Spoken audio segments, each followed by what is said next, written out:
Dosta mi je više. Umorna sam. Znaš ti koliko je sati? Spava mi se. Što se ne javljaš? Ne buljim u telefon, čitam lektiru. Ko su ti prijatelji? Ne mogu više ovog ćaleta. Danas sam bila u školi. A što te zvala razredna?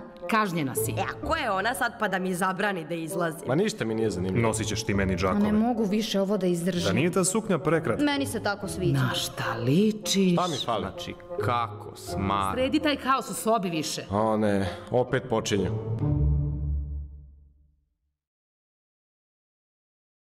Zdravo, zdravo. Danas pričamo o jednoj temi u kojoj će se mnogi od vas prepoznati. Štreberi.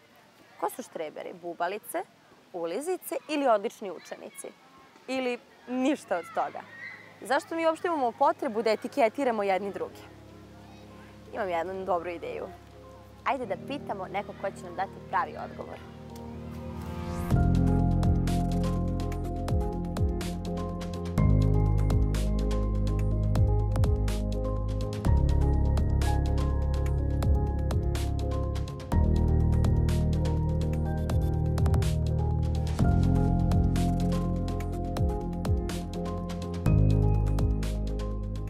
Kako deca definišu štrebera?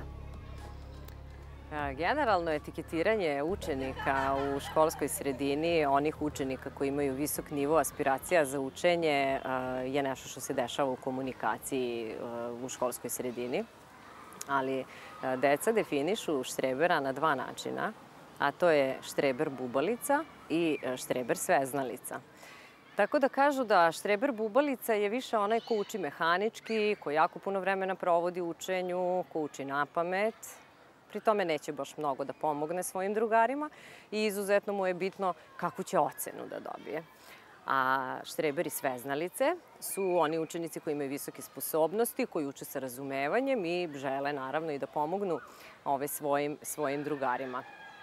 Tako da negde kako će neko doživeti i od čega zavisi uopšte kako će se osjećati osoba kojoj upute takvu jednu etiketu, zavisi i od uopšte ličnosti same osobe, od uzrasta u kom se osoba nalazi, dete, učenik, od toga da li pripada određenoj vršnjačkoj grupi, koji mu je nivo samopouzdanja i, kao što sam rekla, kako on uopšte definiše taj pojam.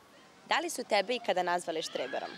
Jesu. Prvih 6 razreda su me zvali štreberom i to je bilo na dnevnoj bazi i stalno sam se osjećala bezvredno, kako da kažem, i mislila sam da nisam vredna društva, ali vremenom se sve to promenilo i upala sam u društvo i osjećala sam se mnogo bolje. Da li si ti nekada nazvao nekog štreberom? Ja lično nisam, ali ja sam bio nazivan više puta. Kako si se osjećao kada su te drugi nazivali štreberom i da si štreber? U početku me je to vređalo, ali nakon vremena sam shvatio da ja ne zavisim od tuđih mišljenja i da mi to ne može da me uvredi u stvari. Da oni samo mene tako nazivaju zato što oni ne mogu ili ne žele te rezultate da postignu. Ja mislim da su štreberi samo deca koji imaju radne navike, da uče redovno. Da li misliš da si ti štreber i da li te je neko tako nekad nazvao? Da, nazivali smo više puta štreberom. Pa ne mislim da sam štreber, nego samo mislim da imam radne navike jer redovno učim, a to je najbitnije. Da li su tebe nekada nazvali štreberom? Da, mnogo puta su mi upućivali takve reči. Kako si se ti osjećala kada si čula da te neko zove štreberom? Pa te reči me nisu povređivale jer sam znala da moji prijatelji to meni govore iz šale i svi ponekad volimo da se nasmejemo na to. Da li ti misliš da je loše ako te nazovu štreberom? Pa jeste, zato što to znači da učiš napamet stvari i kasnije nagomilaće ti se puno gradiva i tako dalje i sačekaš zadnji dan pred odgovaranje, kontrolni ispit ili test i onda ćeš tek da naučiš napamet bez razumenja, što nije preporučivo zato što za 2 nedelje kasnije nećeš opet moći lepo to da objasniš. Mnoga deca, verujte, danas smatraju da je biti štreber kompliment. Ali s druge strane postoje naravno i oni koji negde imaju i taj neki negativan efekt se dešava, gde se deca i povlače i dolazi do pada koncentracije, motivacije za učenje, pa i oslabi taj školski uspeh, osjećaju se dosta izolovano, usamljeno, anksiozno, tako da ima i ta druga strana i treba naravno voditi računa o tome. Kao što sam rekla, neće svako to dete doživeti jednako, ali s druge strane i nastavnici su ti koji treba i da prepoznaju, da imaju, da osete, prepoznaju, pri tome i da im učenici i kažu i da se obrate za savet i pomoć. I onda je jako bitno razgovarati sa učenicima, objasniti im sam pojam, konotaciju, značenje reči štrebera, šta to u stvari nosi sa sobom i kako može u stvari osoba da se osjeća i kako da reaguje ukoliko je se na taj način neko obrati.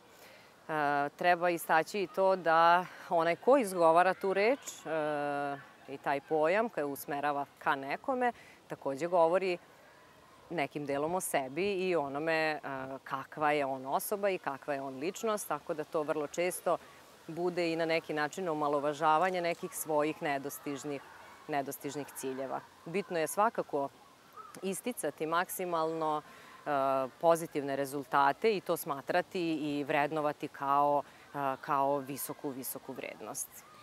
Da li si onda prestala da učiš kada su te nazivali štreberom ili si nastavila normalno da učiš, samo si shvatila da je to sasvim u redu? Pa naravno, normalno sam učila i shvatila sam da je sve to u redu i da su oni samo ljubomorni na to što sam ja imala bolje rezultate nego oni. Da li misliš da je dobar đak jednako štreber ili da štreber može biti i u negativnom smislu? Štreber je onaj koji uči sve napamet, koji ne uči sa razumevanjem, a dobar đak je onaj koji razume to što radi i kome će to pomoći u životu. Da li misliš da postoje deca kojima je teško da se nose sa tim kada ih neko vređa ili oni to doživljavaju kao uvredu kad kažu baš si štreber?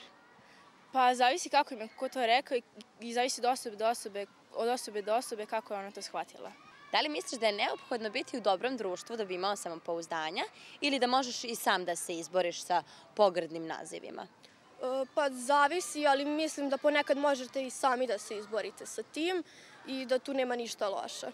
Kako da se sami izborimo kada nas neko nazove štreberom ili nam uputi neki pogrdni epitet? Pa to se može ignorisati, ne treba da se shvate ništa ozbiljno. A da li se dešava da nekada dobrog đaka koji ne uči napamet slučajno nazovu štreberom i on se posle osjeća kao da uči napamet i loše? Ne treba to da shvatamo ozbiljno, niti lično, zato što je to u stvari samo jedna ljubomora, zato što neće moći da postignu naš uspeh. Da li se tebi dešavalo da te neko nazove štreberom? Jeste, ali ne u tom smislu. U kom smislu se dešavalo? Pa ja učim napamet neke predmete. Znači, tebe su iskreno nazvali štreberom i ti si rekao jesam štreber. Jesam. A da li je moguće biti i cool i štreber? Ili su to dve nesrazmerne, nespojive osobine? Sve je moguće. Ono što je najbitnije jeste da svaki učenik da bude svoj. Znači da bude svoj i da pronađe društvo vršnjaka u koji ga prihvataju baš takav kakav jeste, sa svim svojim vrlinama i manama i bilo to da on ima petice ili bilo koje druge ocene, tako da u principu to je i ono što je najznačajnije za uzrast o kome govorimo. Znači, misliš da je potrebno da dete odraste i bude svesno sebe da bi se pomirilo s tom činjenicom da je štreber? Da, svako dete će biti nazvano pogrdnim imenima i to će biti drugačije, a mislim da to štreber je zapravo dete koje se trudi da ima dobre rezultate i da se uspe u životu. Da li je moguće biti i cool i štreber? Pa moguće je jer možete da pomognete nekome i tako ćete biti cool. Da li misliš da je moguće biti i cool i štreber ili su to dve različite stvari? Mislim da može jer ja sam nekad bila u tom periodu i sve se isto to dešavalo. Kako pomoći nekom ko je malo slabija ličnost, ima manje samopouzdanja, kada ga nazovu štreberom i on posle bude tužan? Pa ne treba to shvatati lično, zato što i oni mogu isto biti štreber. I ta deca koja imaju potrebu da nazivaju drugu decu štreberima, šta njima nedostaje i kako oni da prestanu to da rade? Pa treba ih svakako uputiti, treba ih informisati, treba im reći kako se može osjećati tako osoba kada joj se upućuje, posebno ako govorimo u smislu uvrede. Danas, kažem, to bude i kao kompliment, ali ako je u smislu uvrede, znači treba razgovarati i treba objasniti i da znaju i kakve su posledice.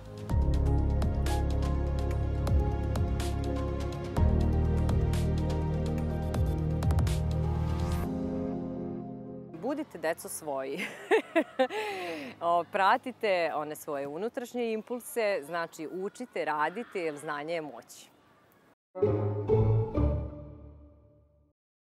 Sad kad smo tako pretresli tu temu štreberi, zaključili smo da nije bitno kako nas ko naziva, nego kako mi na to reagujemo.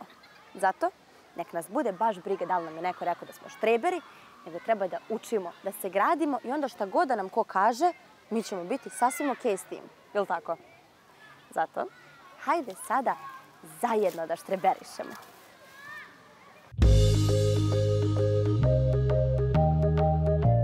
Duguljasti zmaj balon, oblika cilindra, dostizao je visinu od 1000 do 1200 metara i izdržavao je vetar od 14 metara u sekundi.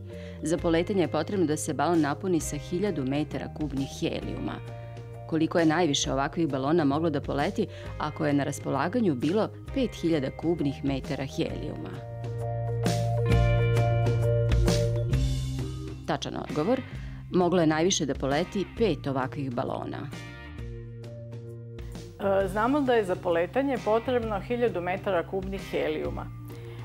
Ukoliko imamo na raspolaganju 5000 metara kubnih helijuma, kad podelimo 5000 metara kubnih sa 1000 metara kubnih, to je jednako 5, dakle, dobijamo da je moglo da poleti najviše 5 ovakvih balona.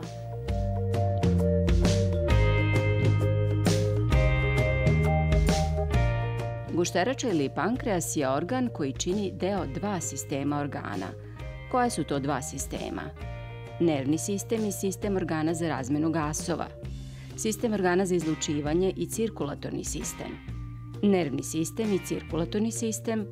Sistem organa za varenje i sistem žlezda sa unutrašnjim lučenjem. Tačan odgovor, sistem organa za varenje i sistem žlezda sa unutrašnjim lučenjem.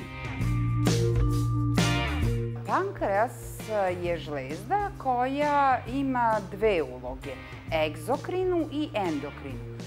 Egzo na latinskom znači spolja i to je u stvari deo pankreasa koji luči sekrete u neki sistem, poseban sistem. U ovom slučaju to je sistem za varenje. Pankreas u stvari luči pankreasni sok koji učestvuje u varenju i on se izlučuje u duodenom, odnosno 12-palačno crevo. On služi za razlaganje hrane. Prvenstveno se tu razlažu masti pomoću enzima koji se nalazi u pankreasnom soku, a zove se lipaza. Zatim razlaže se skrob, odnosno ugljeni hidrati pomoću amilaze i razlažu se proteini pomoću tripsina i himotripsina enzima. Endokrina uloga znači da pankreas svoje sekrete izbacuje direktno u krvotok i pankreas kao endokrina žlezda luči više hormona od kojih su najvažniji insulin i glukagon. Oni utiču na regulaciju šećera, odnosno glukoze u krvi, ali imaju suprotno dejstvo, mi to kažemo antagonističko dejstvo. Naime, insulin je taj koji ubacuje šećer iz krvi u ćelije i na taj način smanjuje nivo glukoze u krvi, dok glukagon povećava nivo glukoze u krvi tako što utiče na razgradnju glikogena, a znamo da je to rezervni polisaharid u jetri. Znači, razgrađuje glikogen u jetri do glukoze, pa se ta glukoza ubacuje u krvotok.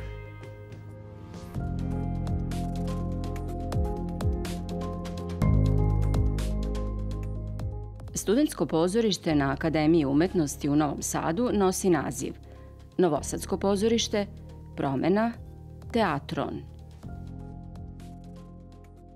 Tačan odgovor, Promena. Pozorište Promena nalazi se u sklopu Akademije umetnosti u Novom Sadu i to je njihovo studentsko pozorište. Njegovi početci sežu čak u 70. godine prošlog veka. Među osnivačima nalazili su se Miša Belegišanin, Radoslav Milenković, Haris Pašović i studenti Bore Draškovića. Život pozorišta, naprotiv, nije bio tako jednostavan. Bio je turoban. Ono se gasilo i onda opet obnavljalo. Ali konačno 2015. godine studenti akademije odlučili su da obnove jednom za svagda promenu i da se u promeni dešavaju jedne od najlepših i najinspirativnijih predstava u Novom Sadu kao najmlađem pozorištu u istoimenom gradu. U skladu sa današnjom temom, podsjetit ćemo se nečega što je davno Ciceron rekao. Kaže, učenje je vrsta prirodne snage za um. Pa sad vi birajte, da li ćete biti umno snažni ili ćete se praviti važni. Mi razmišljamo o novoj emisiji, a do sledeće nedelje. Vidimo se!